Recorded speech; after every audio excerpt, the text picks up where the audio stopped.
Hi, everyone. Welcome to Get It Together, How the Amplify Fund Supports Black-Led Power Building and Organizing. This is the next session in NFG's 40-year strong virtual convening series. I'm Courtney Benayed, she, her pronouns, and I'm NFG's Director of Membership and Communications. I'm going to pass it off to Amy Kenyon in just a moment, but before I do, I wanted to let you know that we're inviting you to please introduce yourself in the chat by adding your name, pronouns, organization, and location.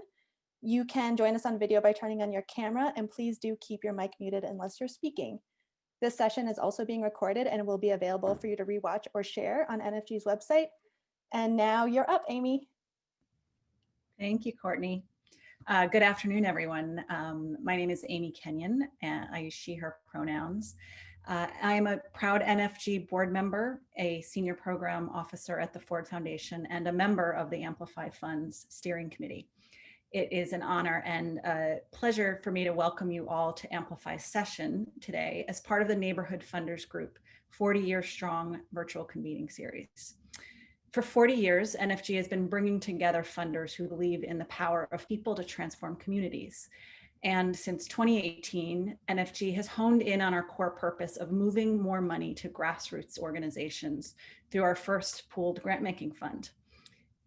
The Amplify Fund, which was born out of NFG's Democratizing Development Program, is driven by a core belief that community power is the key driver of just and equitable development. And it is a demonstration of philanthropy learning through action together. I know for myself and others, other colleagues, whether you work in a small foundation or a large institution, work in philanthropy can be extremely isolating at times. And it's through the work of NFG and efforts like the Amplify Fund that I find both a political home and an opportunity to connect and work together with leaders and colleagues who challenge and inspire me. So today you will get to hear from some amazing women about Amplify and its support for Black-led power building and organizing. I will turn it over to Rini Banerjee, my fellow Amplify Steering Committee member and the president of the Jesse Smith Noyes Foundation, who will tell you more about today's session. Rini? Good afternoon, everyone. Thank you, Amy. As she said, I'm Rini Banerjee. And as you know, the title of today's session right now is We'll All Get It Together and learn from Amplify about supporting Black-led power building and organizing. And this is Amplify's beautiful infographic, the theory of Amplify's theory of change, that really represents how Amplify works. Amplify, as you know, as Amy said, it's a funder collaborative and learning community operating around the core belief that community power is a key driver of just and equitable development. While Amplify is a short-term fund, the work is designed for long-term impact. And I've seen the impact at play in many, many ways. From my perspective as a president at the Noyes Foundation, a national foundation, we were really drawn to join Amplify to learn about place-based power building. And we've learned a ton. And just to give you a little history, Noyes has historically funded in issue-specific areas. In 2018, we actually let go of those issue areas and really thought about multi-issue power building work. So we've decided that Amplify would be a great space for us to learn together with a whole group of colleagues and really understand place-based grant making. So we've learned quite a bit. We've changed the way we worked actually because of Amplify. We've grounded our work in place, and now Noyes funds specifically in Mississippi and New York State. And the other part of Amplify that is quite exciting and innovative is really the way that they develop their grant-making strategy by following local expertise with participatory methods that actually Noyes has also adopted in our place-based work. In addition to direct grant-making in 8 places, Amplify engages local, regional, and national funders to make sure the work is funded in the long term. Since we know it takes quite a bit of investment and really a change in philanthropic behavior at every scale to make sure long-term power building lasts. Next slide, please. So I get to really, I'm excited to be part of this panel and sort of I'm kind of the host because we have some incredible speakers. So over the next hour, we'll have the pleasure of hearing directly from Amplify team members, local strategy advisors, and funder partners about just how Amplify is doing this work in South Carolina, one of the 8 places, and how Amplify's presence has shifted philanthropic conversations and practices around power building and Black-led organizing. While there are beautiful headshots on the slide, as you can see, you will also meet all these brilliant women live in action today. It's quite exciting. They're so intelligent, so strategic. Really, it's an honor actually for us to hear from them, and also just to learn and gain from sort of their perspective. But I'm just going to quickly touch on, and their full bios are on the NFG website, so please take a look at them at the nfg.org. But we have Tammy Spann, the Vice President at the Hollingsworth Funds, Shai Singletary, North and South Carolina Consultant at Amplify, Edie Blakesley, Vice President of Grantmaking and Community Leadership at the Coast Community Foundation of South Carolina, and then our very own Melody Baker, Senior Program Officer at the Amplify Fund. Next slide, please. And I just wanted to give you a quick sense of what to expect for the rest of the session, today's flow. So for the next few minutes, we'll share a short 6-minute video montage that highlights a number of Amplify grantees and is narrated by NFG's own Melody Baker. Then Melody is going to be live in real time, who'll give us a few additional points of context. Then we're going to go into a dynamic panel with Shai, Tammy, and Edie, who will talk all things South Carolina for about 30 minutes. Then we'll have a 3-minute dance and bio break, and then leave a generous 30-minute session for Q&A from the audience and conversation. So that's our plan. We're excited for all of you to join us. And now we're going to get ready. So sit back. Hi, everyone. It's so funny because I feel like I'm wearing the same outfit as in the video. But anyways, hi. Love seeing all the Amplify grantee partners from all across the country. It makes me really nostalgic for the times that when we could connect in person with folks. So hi, everyone. I'm the Senior Program Officer of the Amplify Fund. My name is Melody Baker. I use she, her pronouns. And I can't wait to hear from our panelists, Shai, Edie, and Tammy in just a few minutes. But I wanted to share, before handing over the Zoom floor to them, just a couple of additional pieces about Amplify. First, I wanted to just say and share a word about how Amplify kind of selected the 8 places that we work in. We fund in the places where we work because they are politically alive, and all of them are facing key development issues, a range of development issues, but are generally overlooked by national funders. And so given this, we were also clear that a number of our places needed to be located in the South, including South Carolina. And so that was one important piece for us. Another piece you heard briefly from Rini a little bit earlier about how Amplify kind of co-designs grant-making strategies locally. And in each of our 8 places, we invited about 4 to 8 local leaders to participate in a roughly 5 or 6 month local strategy planning process. This was a mix of community leaders and local funders, and the process really involved, kind of one-on-one meetings and group strategy sessions, and ultimately co-writing a strategy document together, which really took me back to those group project college days. But it was a really sort of engaging process. And this really helped ensure that local grant-making strategies were responsive to local context and grounded in Amplify's theory of change. And one of our core values is really being guided by local leadership. And we wanted community control over the development of each one of our local grant-making strategies. In that process, we were sure to also make, 6-month grants for roughly $25,000 to the community organizations that the local strategy advisors represented to compensate for their wisdom and time and labor in the strategy process. And Tammy and Edie, who you'll hear from in a few, served as our local strategy, 2 of our 7 local strategy advisors in South Carolina.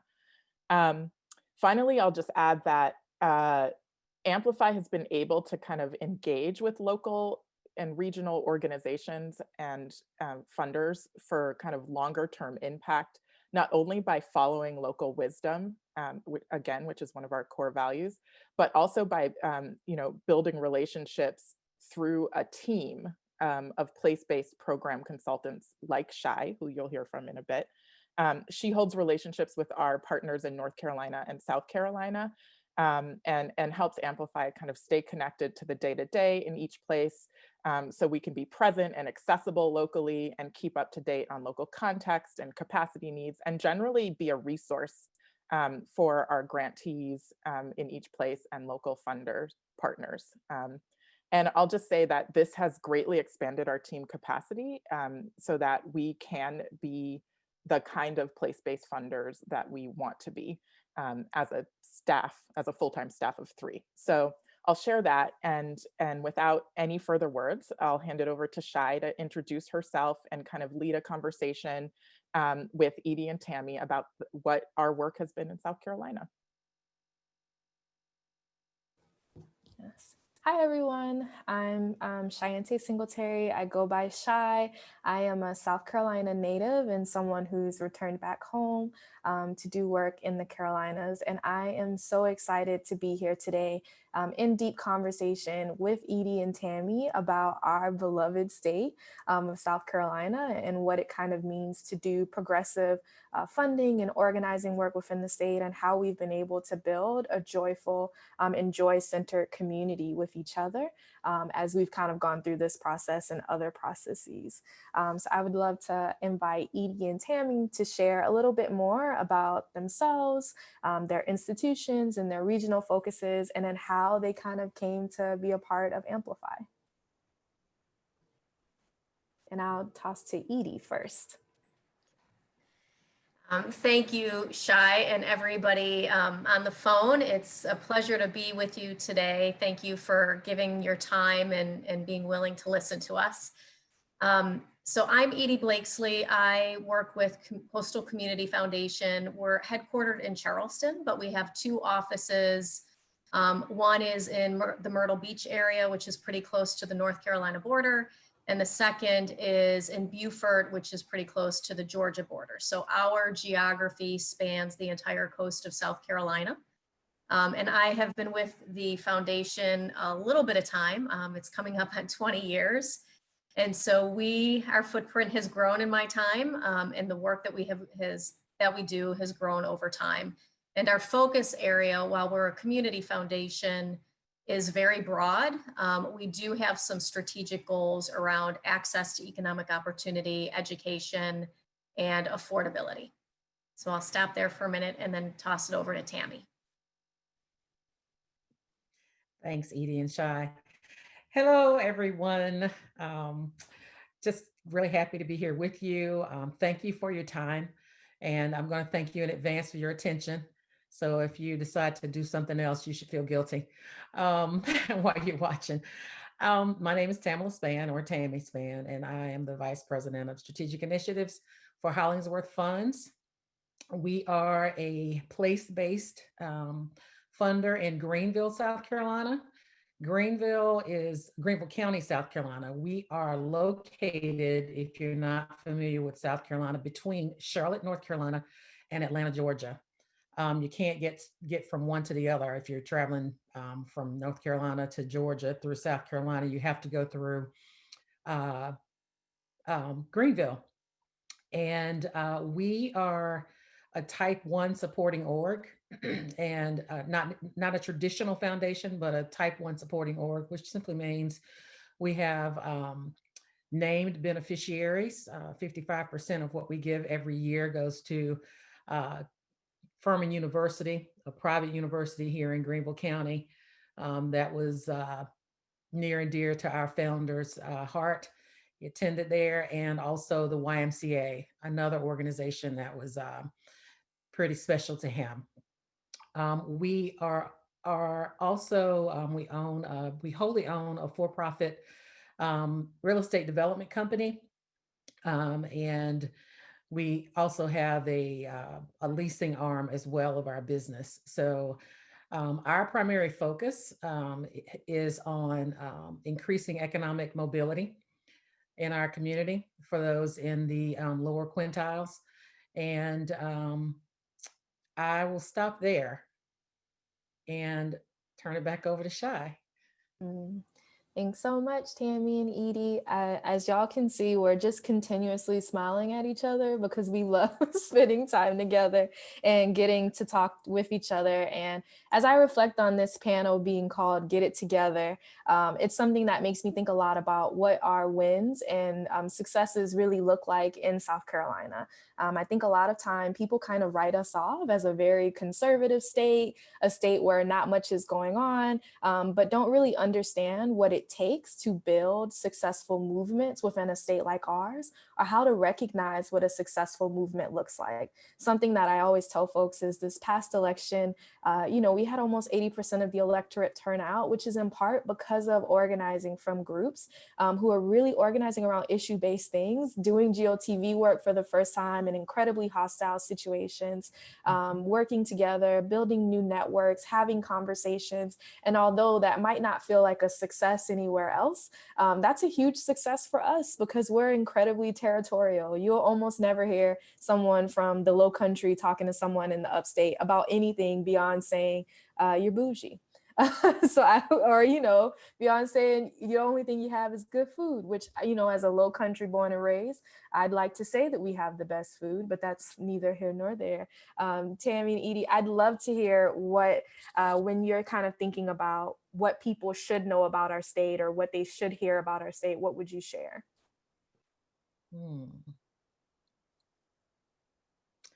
I'll take that one first, Edie. You summed it up really well. South Carolina is, we are fiercely loyal to South Carolina. We think there's no state better, but internally we are very competitive with each other.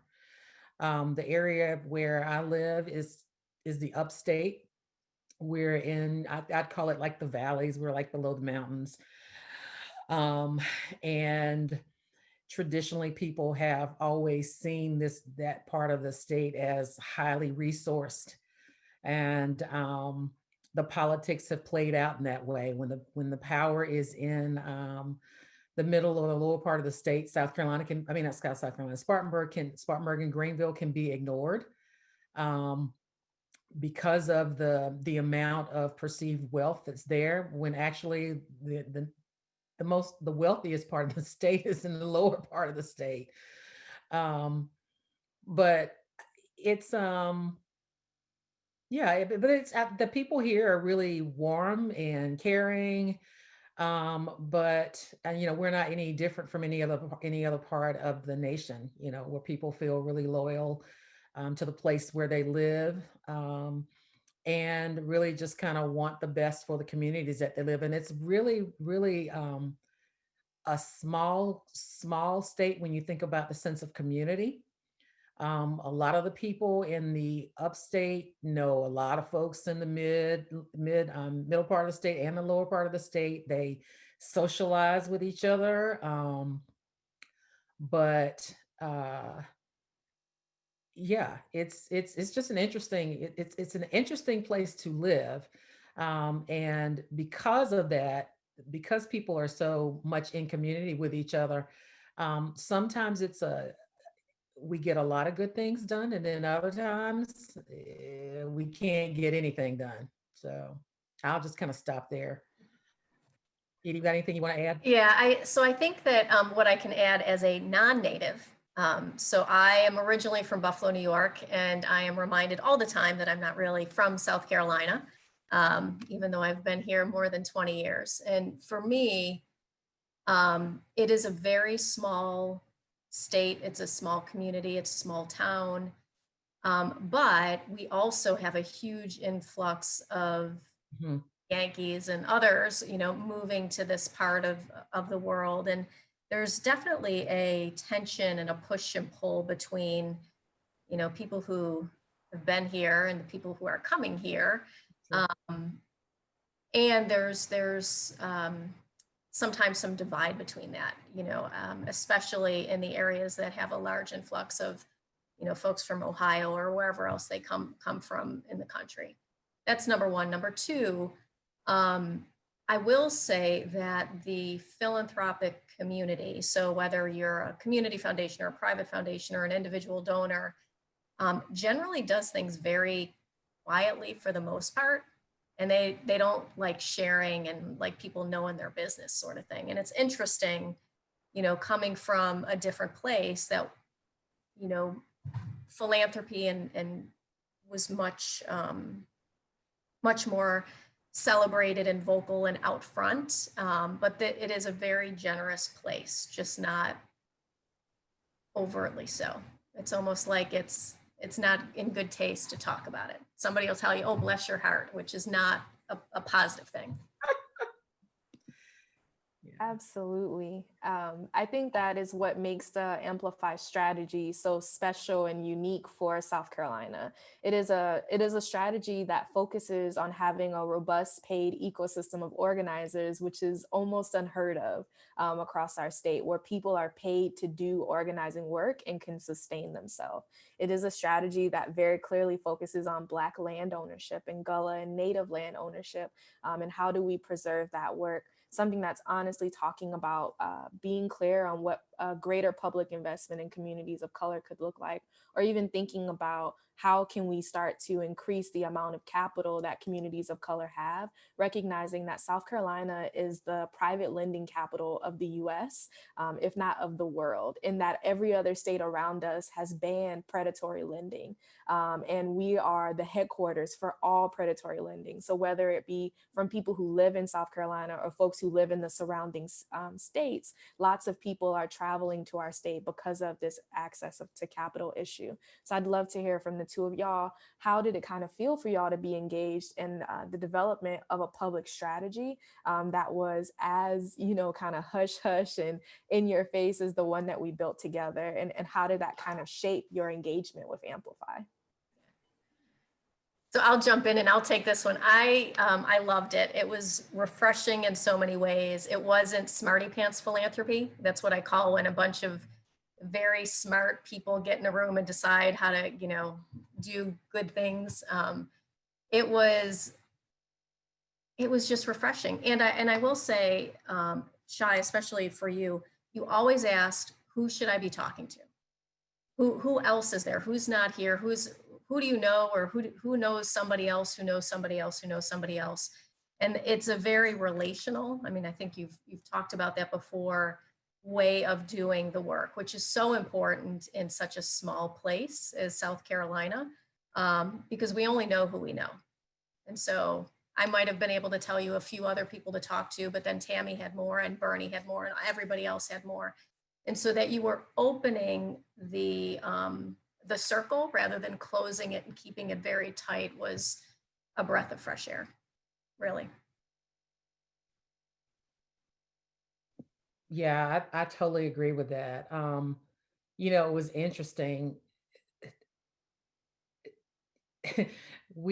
Because I live in and I work in a community that's so red, the idea of bringing this type of daylighting this type of work. I'll be honest with you. I was I wasn't hesitant. I was ready to dive into it, but I was very cautious in terms of thinking, okay, how do I relay this information back to my community?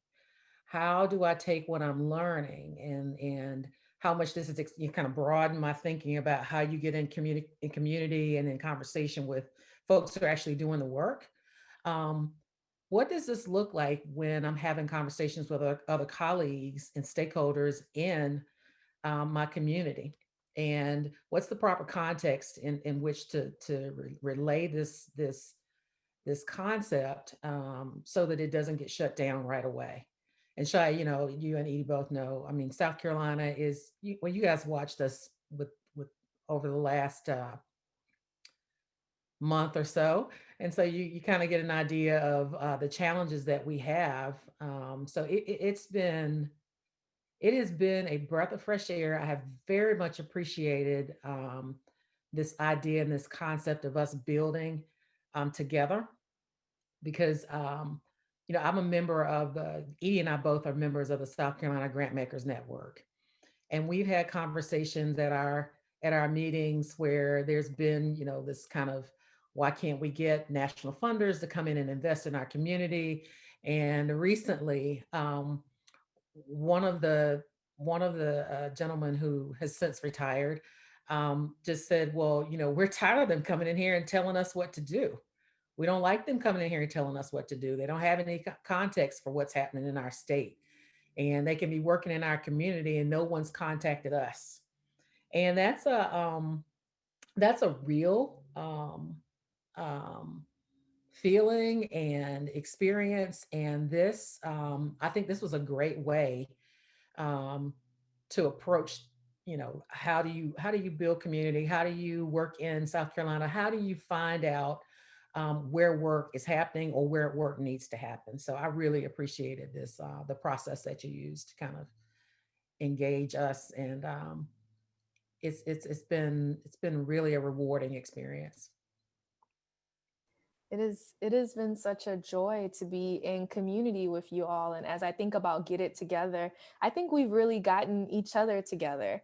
I can't tell you how many times I have just randomly popped up at the Coastal Carolina office and sat down and said, hey, can I just work here for a couple of hours, or have someone ask me a couple questions, or sit with Tammy and think through a strategy or a solution, or provide some support to Ariel, one of our other local strategy advisors, and really just being here to weave the gaps, to think through strategy together, to be able to really hold each other together. So a question that I have for y'all is, how have y'all felt supported through some of the more challenging work within y'all's foundations, or even within the larger, more conservative philanthropic space in South Carolina?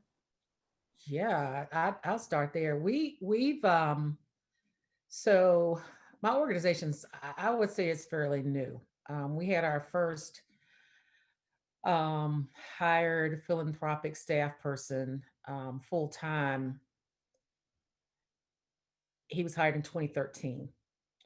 I came aboard in 2015, and we're a small staff of now 4 people specifically dedicated to the philanthropic side of it. But our work was around economic mobility, right? We were trying to figure out, we've always been focused on systems and understanding that we couldn't really make any real change funding program after program after program, but that there needed to be some alignment and some connection. And there needed to be the breakdown of some policies and practices, and and changing resource flows and changing minds about how people think about things. And when we started that work, it was lonely. There weren't a whole lot of funders that were talking that way in our community. And, we worked really a lot with getting other folks involved in that conversation. But since doing this work with Amplify, it has amplified the conversations that we're having about, we can't continue to look at the grass tops and expect the change we want to see. We've got to start investing in the communities and the people who have been, working with very little to help build their capacity and build infrastructure for so those communities can be a part of this discussion we're having about what does economic mobility look like in our community, who's being left out, how do you include them? And so this I would say that now I feel like there were a lot of times when you and I spoke, Shai, and you probably don't even know it, you would drop a nugget about the importance of of leaving the funder hat outside the door and really just allowing that person to kind of lead the conversation and taking that information and contextualizing it and recognizing that just because they don't speak our language, and when I say our language, you guys know our community, we've got jargons, and acronyms and all that stuff. Um, but by listening to them, helping to craft their argument, if you will, to others, so that the others, feel like they have permission now, or they feel more comfortable with actually talking to people who don't look like them. So I think that's where I'll leave it. I can go a whole lot more, but Edie, did you want to add anything? Yeah, I think I agree totally.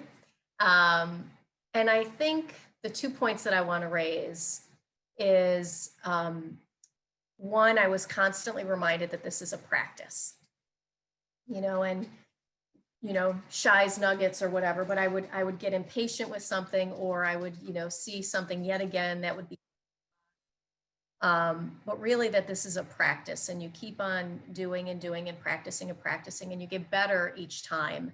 And it's really helped open up personally in this field, but then also for the foundation to take that sort of mantra, because we want change. We want to see something good come out of. We want to engage community. We want to lift up community wisdom and honor it, and because there's so much there. But it's not a magic wand, and at least I don't have it.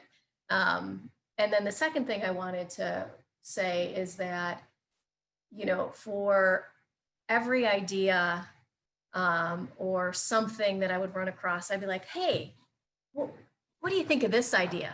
Or is this crazy?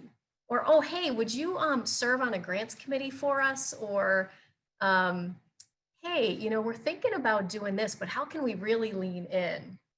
And all those, oh, hey moments, either texting or calling or whatever, have just been so incredibly important. It gives us, a sounding board, and, y'all are really good about saying if something is really kind of not fully fleshed out in nice terms, or if like there's something really there. You've been really good about pushing and galvanizing and amplifying, and I've just appreciated feeling like I'm part of a community, like I'm part of, this isn't a, hey, you've done something for a little while and see you later. I feel like after Amplify is, the sunset is around, like I'll still talk to you guys. I'll still be able to say, hey, Melody, what do you think about ABC, or, whatever. So I've really appreciated that in particular. Tammy, were you going to add something No, in there? I was gonna say, yeah, I'm looking forward to it. I for the benefit of everybody else, our organization is going through what we call an organizational refresh, because our board members hate the idea of strategic planning. And a lot of that is now we're in the strategic strategy piece of it. Where what are we going to be doing? What's the work look like on the field, on the ground? And I'm looking forward to pinging you and Melody and about, when we talk about eliminating or cultural barriers and building capacity. That's not something that we're experts in. We've not done that work. Admittedly, we've been guilty of kind of the sitting on in the white ivory tower. And in some instances, we've tried to, I'm just going to leave it there. But, we recognize that that's not our expertise. That's not something we do very well. And so, I've already kind of thrown you guys' name out there as part of our strategy team, and helping us think about how we implement that. So, and that is a benefit from, this process that, that I'm walking away with. So I really appreciate that.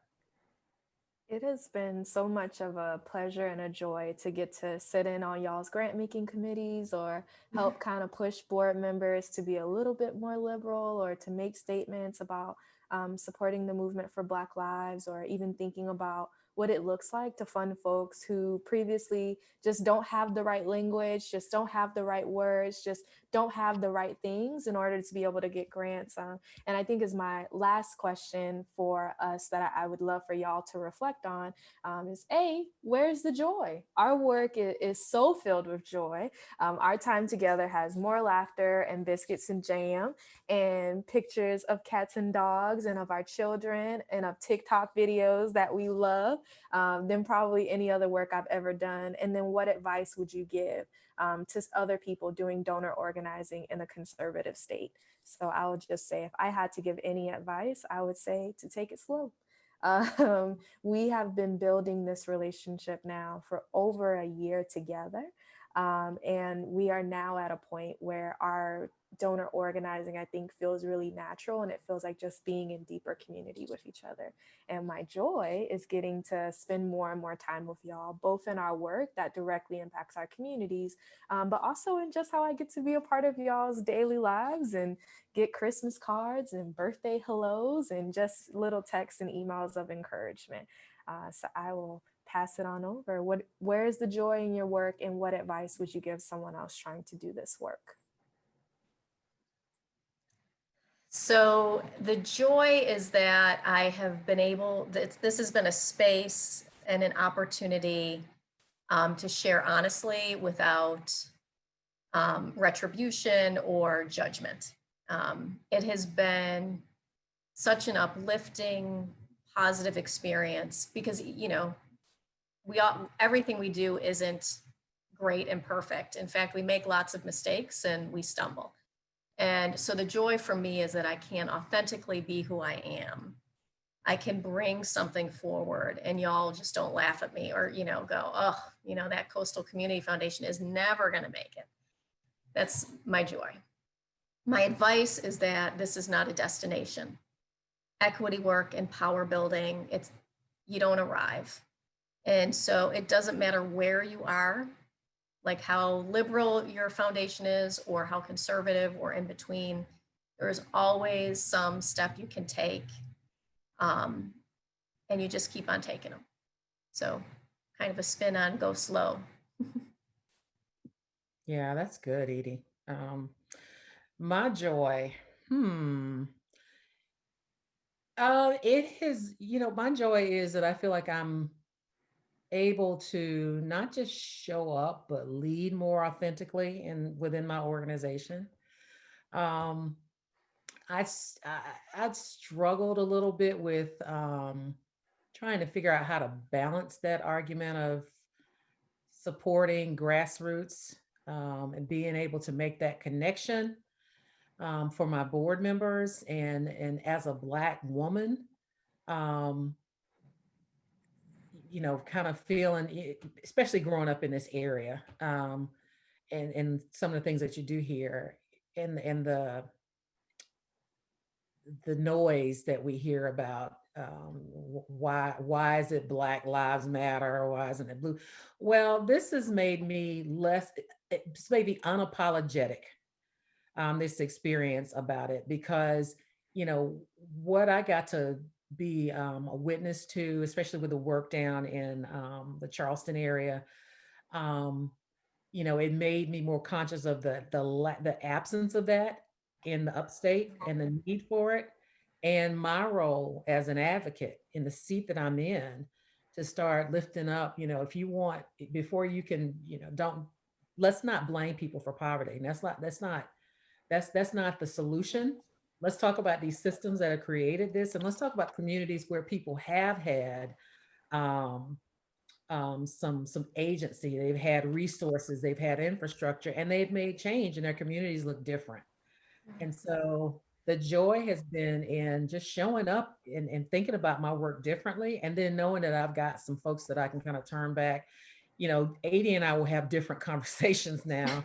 We've always talked to each other when we see each other, but they're different conversations. There will be different conversations about this work and the celebrations and also the failures and what did we learn from those. And that's what I'd say the joy is for me. It's in feeling unapologetic now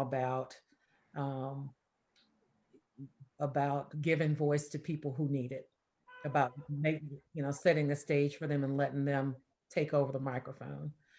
And I'd say, I don't know that I differ very much from, the lesson or the advice. I think the advice is to recognize that, South Carolina is different.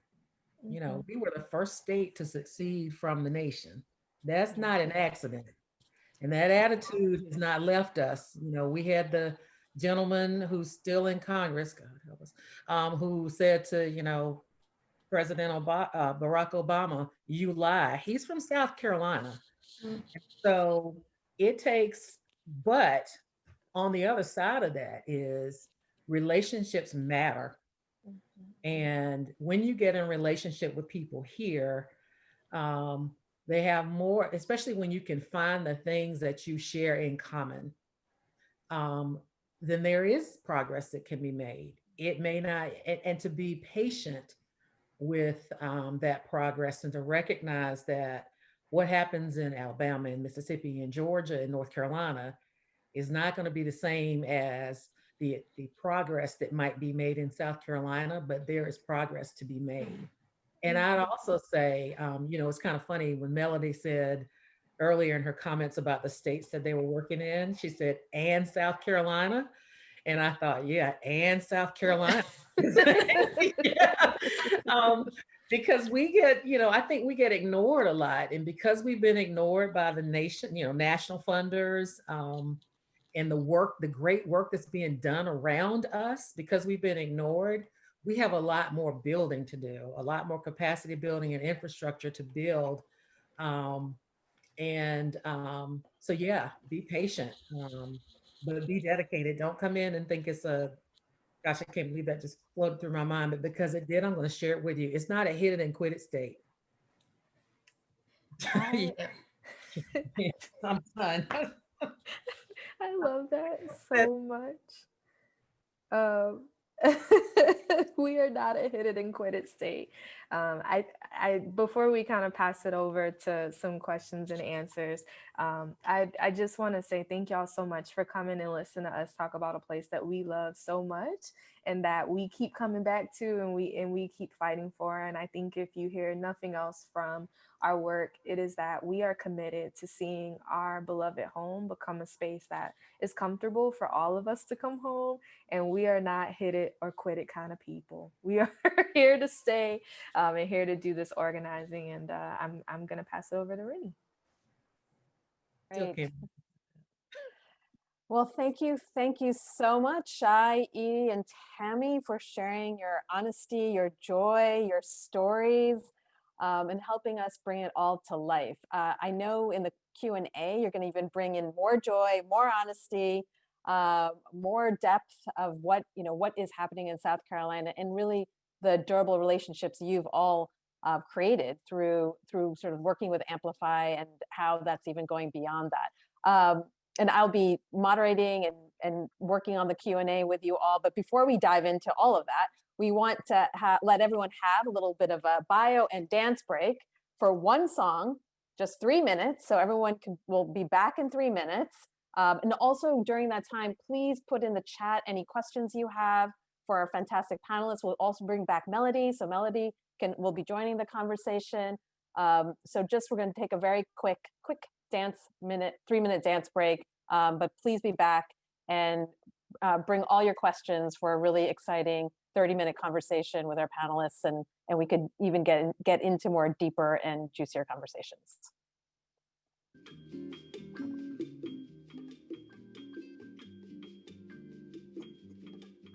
All right. So please drop questions in the chat. We're all checking it out. And we have this fantastic panel with us. And so for the next 30 minutes, we're really going to dig into these questions and really bring to light the work that's happening in South Carolina in particular. I was going to actually ask, Melody, you had a great question. Did you want to kick that off? And then I have another question. I have several questions on board after that. Sure, happy to. So my question was really for y'all, Tammy and Edie and Shai as well, would love your thoughts on what it would take to build an aligned kind of funder strategy in South Carolina to support more progressive organizing and Black-led work, and how any additional ideas about how Amplify and/or NFG could be of support in that.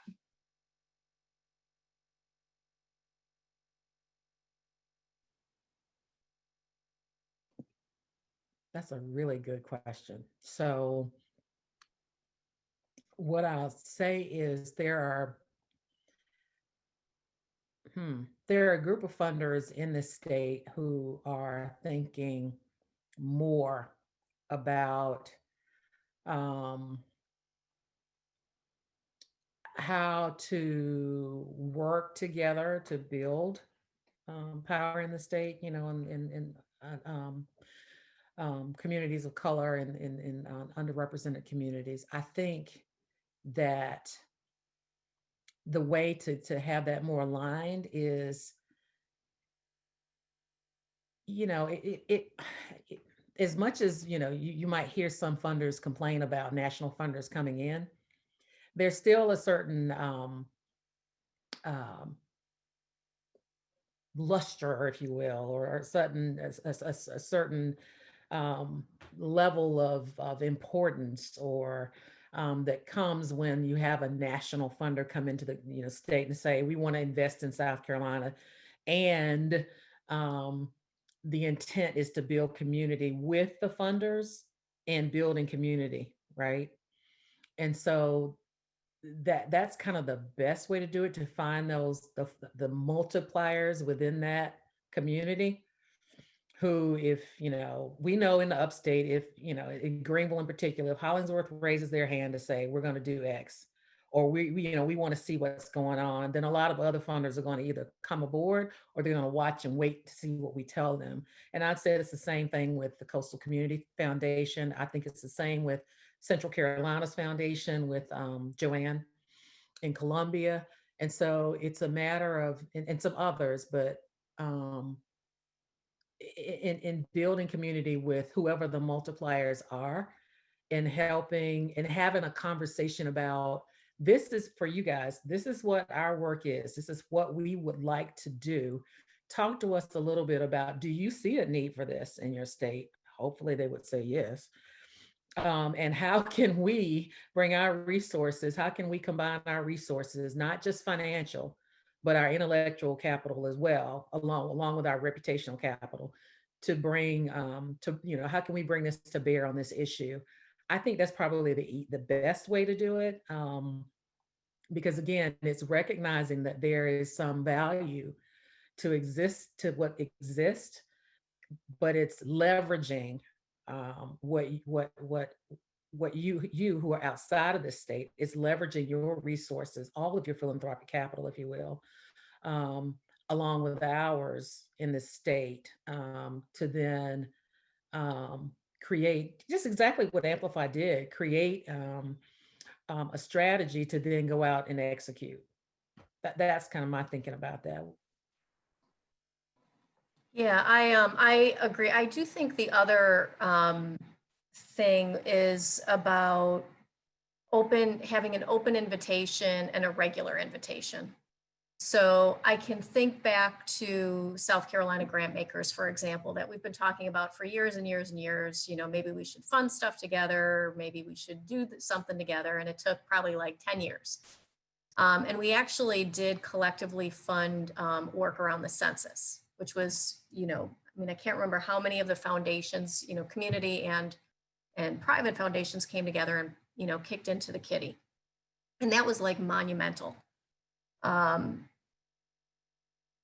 I think we need to build on that. So, you're having the funder community, having opportunities. I know we're not in person anymore, but even the convening we had in Charleston not too long ago, there were other funders who were invited, who came, but some of them who didn't come for whatever reason, but were interested and curious, So I think that if we can continue to build on that, and then we all talk more regularly, it's not that we all have to say we're going to fund only this one thing together, but if we recognize the importance of this one thing and sort of what happens around it, that way we can still fund and plug in and come closer together. It's not necessarily agreement on one exact specific thing.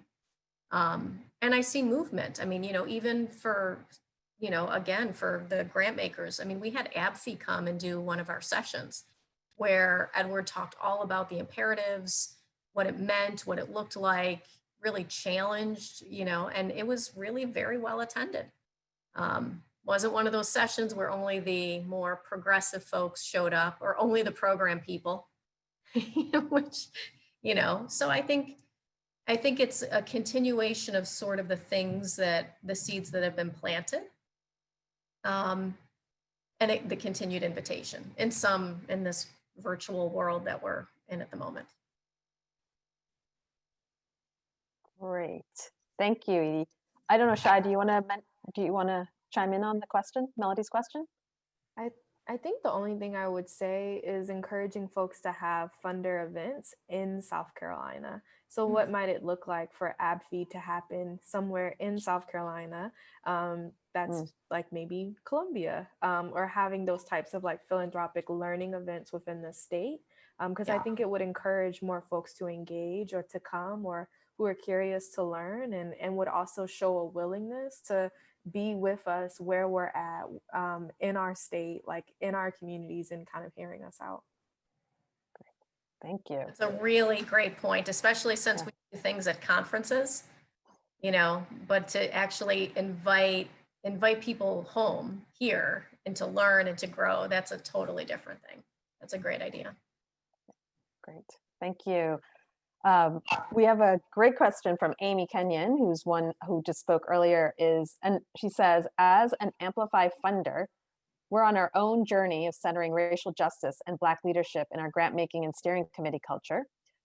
She would love to hear more about both of your foundations' evolution towards centering racial equity and how the relationship with Amplify and NFG supports you in that. Who would like to take that, Edie or Tammy? Well, Edie, you jump can in. take it first. Yeah. So our journey was really rooted in the massacre at Mother Emanuel. And it was something that was indisputable, that you couldn't ignore it. You couldn't not pay attention. Of course, we didn't know necessarily what to do or how to do it. And we tried a whole bunch of things. One of my epic failures of all time in my career happened at that time. But there were also some really important things. And so it was a lot of small things. We have a neighborhood funding program that does, small funding to grassroots leaders, and we were able to attract more money to do the leadership development piece of it. We were, and that was like little bits of money, $15,000 here, $5,000 there. We actually have a full equity, diversity, and inclusion policy statement. It has threads on every department, not only how we do our grant making, but how we do HR and how we do development, who we hire, what our vendors are. And I'm glad to share it. We're always glad to share it, but it has a lot of work to do. So we've been on the journey for a long time, building and building and building. But your question about funding Black-led social change, essentially funding Black and Brown-led organizations, we are just now coming around the bend on that. So, we did look at some of our data early on about what we funded and who we funded. And, it's not a huge snapshot, but it was of our competitive funding. And it showed that we, generally funded organizations run by white people versus others. We gave more restrictions for organizations that were Black and Brown led. We gave lesser amounts. And, add on the rural aspect of it. And, it didn't really tell a good story. And so we made incremental progress. We borrowed an equity toolkit from the California Endowment and applied it on our competitive grant making. We started having different conversations, even with our donor advisors who were open and willing around, Tammy mentioned the forms of philanthropic capital, the SMRF, which opened up a whole nother conversation with donors about equity and what that looked like. And so we are now finally, and I will say, I do think participating in Amplify and doing this work and having, you know, all y'all come to Charleston was a really big cachet moment. Like, oh my gosh, the Ford Foundation is looking at that. You know, I mean, it's like, holy cow. But it has allowed us to really push forward on that. So we are now talking about what the strategy looks like, how to be bold and unapologetic and explain why and lead with our values. You know, it looks different in our footprint because you go to Myrtle Beach, it's much different than Charleston, much different than, you know, Jasper County. But we've been able to build all these runways, like these on-ramps to different things, that I'm really excited what's coming. That I think that we will set goals around what it looks like and what it should look like and how it should represent the communities that we serve. But it has been a 6-year plus in the making, which goes back to my point earlier about it's not a destination. Like there's not, and this can't be just, you know, we're capitalizing on a moment, like it's the talk about this, it has to be part of the way you do your work and how you move and how you engage and who you listen to and who you talk to. So there's a lot I could share, but persistence, tenacity, and celebrating even the tiny small wins are so important. Right. Thank you. That's really, really poignant and honest, that it does take time, and it really does, but you have to start and you have to move along the journey. So that's really helpful to hear. Tammy, is there anything you want to add or Shai to that? Yeah, you know, so here's a contrast to the great work that Edie and the Coastal Community Foundation has been doing. We in our region, the upstate, I think, and I'll just speak specifically to Greenville County. I'll speak specifically to my organization. We just started, really. As staff, we've been having these conversations around racial equity, and our data points just lifted up. I mean, when you look at who's not graduating from high school, who doesn't have post-secondary attainment, who are not homeowners, you know, who the poverty level, children in poverty, it's all really Black people, people of color and Hispanics. And so, you know, we were having a difficult time as staff because we were talking and doing differently than what our webpage said about what, you know, our work. And because we shifted to really wanting to be more systems focused and less programmatic, we recognized that we had to bring our board along because we were getting frustrated. We knew we wanted to be more explicit about our work, so we could stop getting the calls from Defenders for Dogs. They do great work, but that's not what we're trying to fund right now. And so we took an inventory of everything that has influenced our thinking over the last few years. And it starts with, I won't say it starts, but Raj Chetty's work around economic mobility in the United States. That's a foundational document for us. The Water of Systems Change by FSG. And then several other organizations, $1 Billion Bets by Bridge. I think it's, I can't remember who that is right now. And then also the work that exists around racial equity and equity in our work. And we made a catalog of all those documents. And we also engaged a woman of color to lead our organizational refresh work, because we recognize that our vision needed to be more explicit, and our mission needed to be more explicit.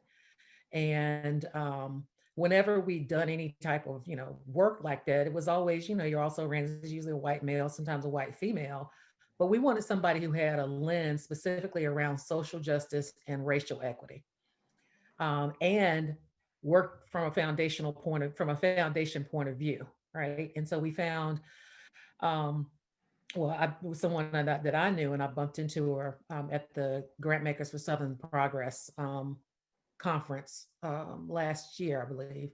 Her name is Tracy Green Washington. And so Tracy has helped us to organize our work so that we had an educational piece to every meeting we have. And we organized it around systems change, around economic mobility, and more importantly, around equity, racial equity. And just started having these meaty conversations about each one of the readings that we had and how that connects to our community. So if we're talking about racial equity, why are we talking about racial equity? Well, we're talking about it because we've got some clear issues in our community, some underlying issues that, not just as a nation, but as a community, we need to grapple with so that we can help, eliminate some of these barriers and create pathways for people to be successful. And so that's led us to, the board embracing, a different set of values where equity is clearly one of them. It's changed. We have a theory of change. We haven't released any of this yet, but we introduced them to a theory of change where we say, systems change plus an equity lens, plus our SMRF will lead to increased economic mobility. And honestly, a lot of the thinking, because that came to me, I'm the one who introduced Tracy to the organization. And I was pushing that we had to have somebody with that lens to help us do that work. And it's interesting because I will say this, I became more conscious of that need for that through this work with Amplify. I don't know that I would have gotten here this quickly had I not been a part of this process. And we've had some, because we've got the gamut on our board. We've got some very conservative, some very conservative people on our board. We've got some who are right in the middle, and then others who are a little bit more liberal. And we've been able to have some meaningful conversations about the condition of our community, so much so that there's been this knitting of opposite sides of, dare I say the aisle, I hate to say that, but opposite sides of this coin, where people recognize that, yeah, we've got some issues around racial equity, but what is the other folks would say, but what is the economic argument for that? Right. And so keeping us not honest, but keeping us focused on, you've got to think about the context of the community that you're in, and then take this information so that it speaks to, this audience needs to hear this more, this audience needs to hear that more, but you can combine that so that it's a comprehensive story around this work. So that, that's kind of the way we have started centering racial equity. I don't know that just because of where we are, because one of our board members was like, I don't know if we can say racial equity, but we can say equity. And if you say equity, when you get to equity, it's obviously going to be about race.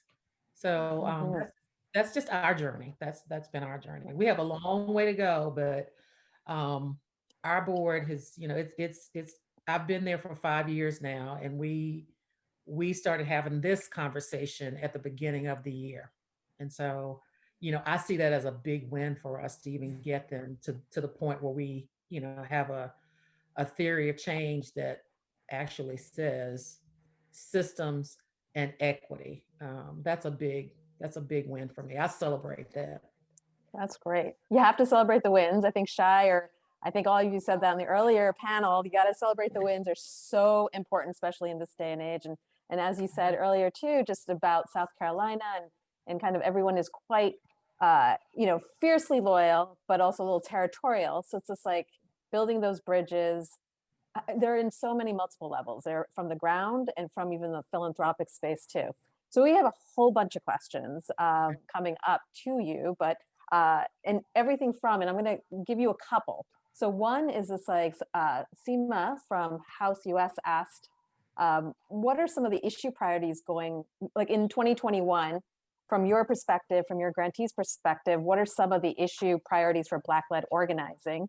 To actually, how do you go from issue-based work to supporting multi-issue, intersectional Black-led power building work? Just like sort of if anyone could tackle that, sort of like what are the 2021 issues?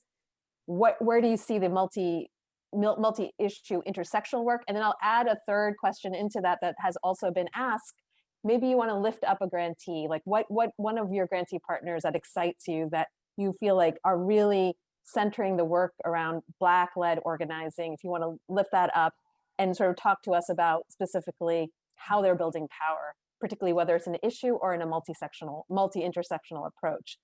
You could sort of look at it through that lens too. I think it'd be great to hear from for the audience too, just like how does power building look like in South Carolina on the ground? Whether it's through issue specific or really multi-issue intersectional approach. Where do you see the kind of identifying factors, the durableness of organizing?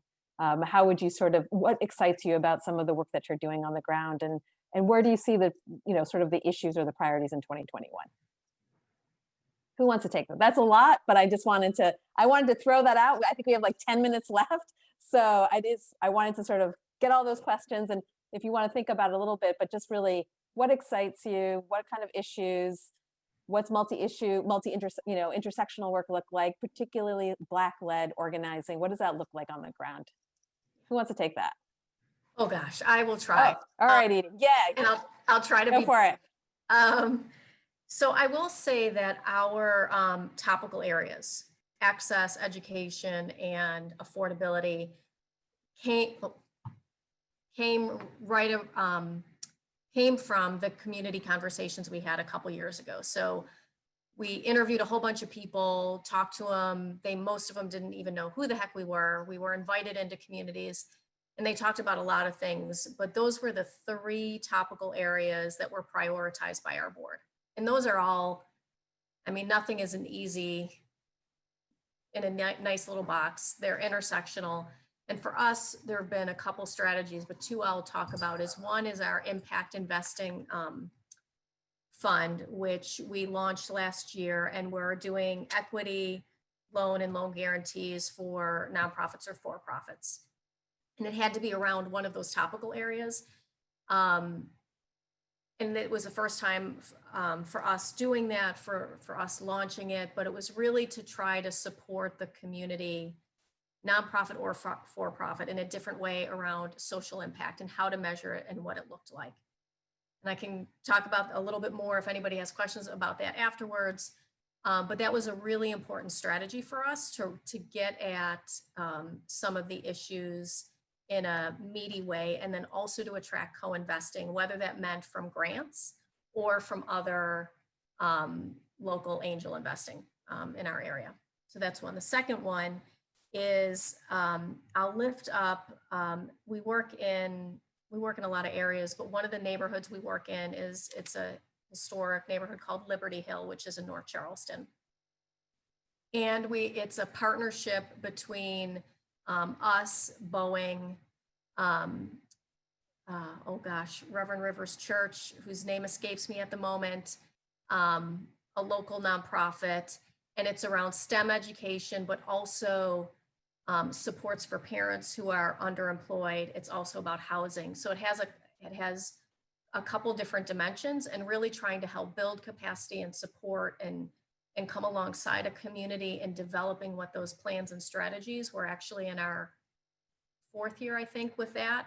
And that has been really started out very small, but the intent was always to grow it to something much more meaningful and much more significant that would have long-term impacts in a neighborhood that is often overlooked and underinvested in. So that was hopefully brief enough, but enough information to get at that. Oh, and what am I excited about? I'm sorry.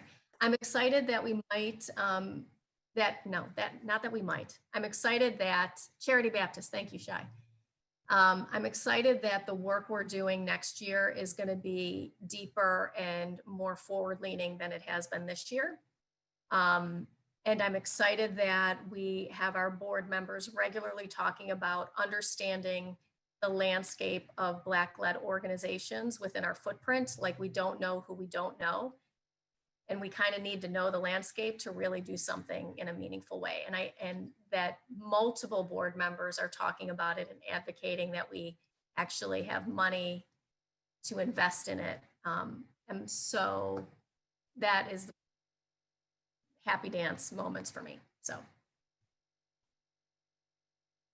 I think if I can, oh, wait, I was gonna hop in here real quick, Tammy.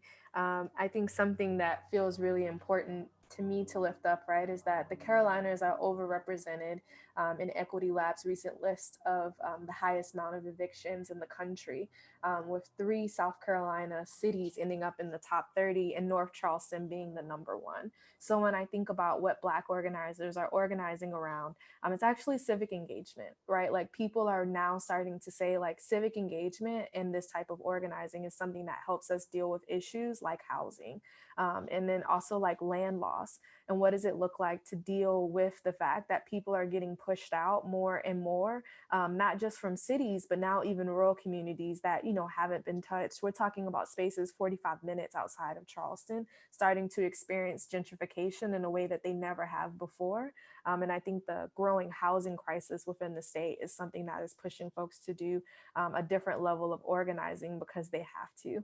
And if I had to shout out some folks that I'm excited about, I'd say KJM, who I think is always doing amazing work, organizing police audits and teaching folks how to organize and really raveling up both the religious community as well as just everyday folks, and then step by step, who is really working at the intersections of the criminal justice system and reentry, and doing a lot of that advocacy and policy work, and really thinking about how do you pair that with economic development and housing, and also just healing and joy-centered work.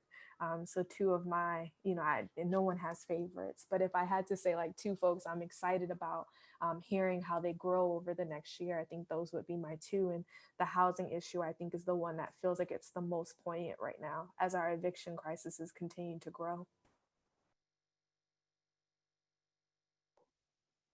Yeah, I don't know that I'd add anything different. Partially because, you know, I think we're in baby steps in this work, really. And I will say step by step came to mind when you mentioned that, you know, a group that I'm excited about, because we have been supportive of some efforts in our community to bring about God, where's the word? Expungement legislation. Mm. And so the emergence of step by step, and when I say emergence, they were always there. I just had not engaged them, and I just happened to be contacted by someone else about them, and of course introduced them to Shai. And I think that work is probably what I'm most excited about. But we got I think what I'm getting really excited about is just the opportunity to take a minute to do the landscape. Who's doing the work? We have no clue. I mean, we got the also, you know, you have your also communities, right? Your organizations, you've got your urban leagues, and, you know, some of the local other organizations in our community, but there are others who are doing this work, who are making a lot of impact. But and I'm curious to see what would it look like if the flow of resources changes to be more supportive of them versus these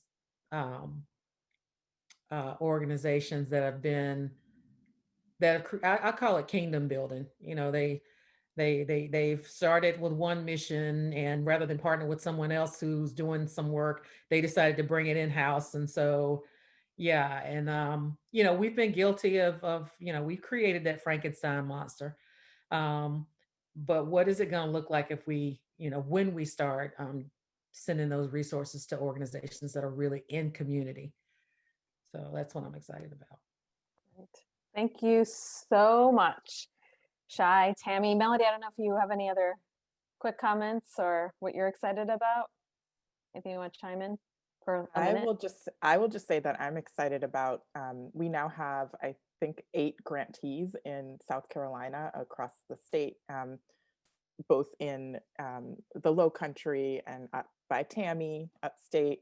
And we are just super, and half of those groups we just started funding over the summer. And so we're really excited to be working with, you know, a wide range of organizations that work on issues from like heirs property to economic justice issues to like divesting from policing in schools to then invest in funds in community. And we are, you know, very much looking forward to doing that in partnership with Tammy and Edie and other funders locally. And, you know, speaking of folks who participated in our February 4th pre-COVID, you know, Charleston visit that we did in person before, you know, everything went crazy this year. There are a number of funders in South Carolina that we hope to continue to build relationships with, especially now that we have like a core base of grantee partners to really, you know, be of service and be of support as the Amplify Fund and NFG in this work. And really, as you said, Edie, you know, think about the practice of this work. What does it actually mean to like change internal foundation policies to like upend the status quo of the way we've been working and doing this whole time? It looks like, you know, changing our reporting, our like crazy reporting requirements, and it looks like making the application process have less barriers, and it looks like, you know, the really kind of functional operational pieces of this, I think, are the practice of the work as well. And so just thinking collectively about and trying out new and different ways of doing that together, I think is what I'm excited about, and seeing what that then results in the support of powerful work in the state and in the region. So very excited about that, and just excited to be in person again someday soon with y'all in South Carolina. Well, I'm looking at the time and we have unfortunately a minute left. So I wanted to first thank Shy, Tammy, and Edie, and Melody for this fantastic panel. It's really just, we could go on and on and on. I was in South Carolina in February, my last work travel. I have many memories and lots of stories and just incredible learning. Noise has really actually benefited from that visit alone and among others. If you want to learn more about Amplify, please reach out to Amy Morris at amy@nfg.org. I'm sure everyone knows how to get in touch with Amy. But thank you so much for all the attention and the focus. And really, I really want to thank, again, Shy, Tammy, and Edie, just about the honesty, the joy, the breaking of biscuits, and all of it. So thank you again. And I think we're at close now at 5 o'clock. So thank you very much.